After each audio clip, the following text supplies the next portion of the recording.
Olá, alunos do sétimo ano, nós estamos aqui hoje para mais uma aula de ciências e hoje nós vamos fazer uma breve revisão, tá bom? Vamos começar falando sobre a biodiversidade animal, certo? A gente viu na aula passada que a gente tem uma grande diversidade animal. O reino animal é caracterizado por possuir seres eucariontes, ou seja, seres que possuem a carioteca, seres multicelulares, que têm vários tipos de célula, cada célula é especializada por uma função no nosso corpo, e seres heterótrofos, que são aqueles que não produzem seu próprio alimento, então tem que buscar o alimento. Devido a essa elevada biodiversidade, foi necessário agrupar esses organismos em filos, certo? E os filos, eles seguiam características como assimetria, presença ou ausência de coluna vertebral, tecidos corporais, segmentação e evolução. Com relação à biodiversidade, a ciência responsável por estudá-la é um ramo da biologia denominado de ecologia. Bom, nós temos diversos filos, como os poríferos, quinidários, plateumintos, nemateumintos, moluscos, anelídeos, artrópodes, equinodermos e cordados. A gente vai estudar cada um por capítulo, certo? Bom, falando um pouco sobre a simetria, que é a primeira característica responsável por distinguir um filo, os animais podem ser assimétricos, quando eu não consigo traçar um plano de simetria, tem uma simetria bilateral, quando eu divido em direita e esquerda, e radial, quando eu consigo dividi-lo em vários pedaços. Eles podem ter ou não coluna vertebral, ser vertebrados quando tem coluna e invertebrados quando não tem a coluna vertebral. Eles podem ter tecidos corporais verdadeiros ou não. Então, eles são denominados de eumetazoários quando não tem um tecido corporal verdadeiro e parazoários quando não tem, certo? Então, os eumetazoários têm um tecido corporal verdadeiro e os parazoários não têm um tecido corporal, como é o caso dos poríferos. Com relação à segmentação do corpo, alguns indivíduos vão ter metâmeros ou segmentos, principalmente os anelídeos, os artrópodes e os cordados. Então, cada parte do corpo vai desempenhar uma função característica. Com relação à evolução, o que foi que a gente viu? Que os primeiros seres a surgir eram protozoários unicelulares. E aí, esses protozoários viram a necessidade de se agrupar e formar colônias, virando protozoários coloniais e, assim, multicelulares. E aí, por fim, eles foram distinguidos em parazoários e eumetazoários, sem tecido verdadeiro com tecido verdadeiro.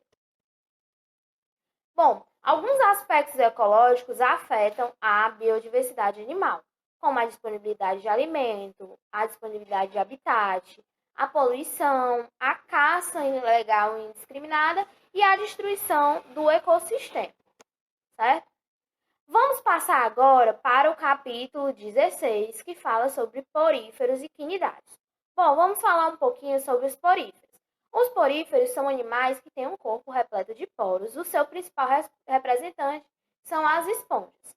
Então, são animais bastante simples, né? Exclusivamente aquáticos, então eles não conseguem sobreviver fora da água. Eles são animais que não têm tecido verdadeiro, então são parazoários. Se eles não têm tecidos verdadeiros, logo eles não têm nenhum tipo de órgão, nenhum tipo de sistema. Eles são animais sésseis que ficam fixos lá no assoalho marinho, então não se locomovem. As esponjas, elas podem ser tanto solitárias como viver em colônias. Vai depender da espécie. Bom, a minha esponja, ela tem uma característica básica, né? Ela vai ter o ósculo, por onde a água vai sair, os porócitos, que é por onde a água vai entrar, a espongiocele, que vai auxiliar no fluxo, né, na corrente de água, os coanócitos, que são células flageladas, que vão fazer esse movimento também, os amebócitos, que vão auxiliar na digestão, porque eles são organismos filtradores, então eles se alimentam por meio de micro-organismos que entram nessa corrente de água, e a pinacoderme, que vai revestir a esponja. A reprodução dos poríferos, ela pode se dar de duas maneiras. Assexuada, quando não envolve um macho e uma fêmea, e sexuada, quando envolve um macho e uma fêmea. A assexuada pode acontecer por brotamento, onde se forma um brotinho, o brotinho cai no chão, vai dar origem a uma nova esponja, ou por regeneração, quando a esponja se parte em vários pedaços e cada pedacinho vai dar uma nova esponja. Já por fecundação, tem que ter a troca de gameta masculino com o feminino, que vai gerar um ovo, né? E esse ovo vai dar origem a uma nova esponja. Falando agora dos quinidários. Os quinidários, eles são seres pluricelulares, eles já são ditos eumetazoários. Também são exclusivamente aquáticos, você não consegue encontrar um quinidário fora da água. É um grupo que tem muitas espécies, né? Como a gente viu na aula anterior, cerca de 11 mil espécies. E tem vários representantes, como a água-viva, os corais, a anêmona, certo? A principal característica dos quinidários é que eles vão ter estruturas chamadas de quinidócitos. Então, nos seus tentáculos, elas têm esses quinidócitos que vão ser responsáveis aí por liberar uma substância urticante que pode causar queimadura.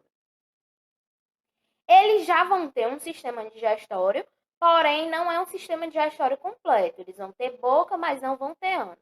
Então, para eliminar as excretas do corpo, eles usam difusão célula a célula.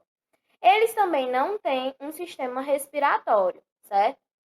E o sistema nervoso deles é muito simples, mas ele já tem algumas células nervosas que são os neurônios.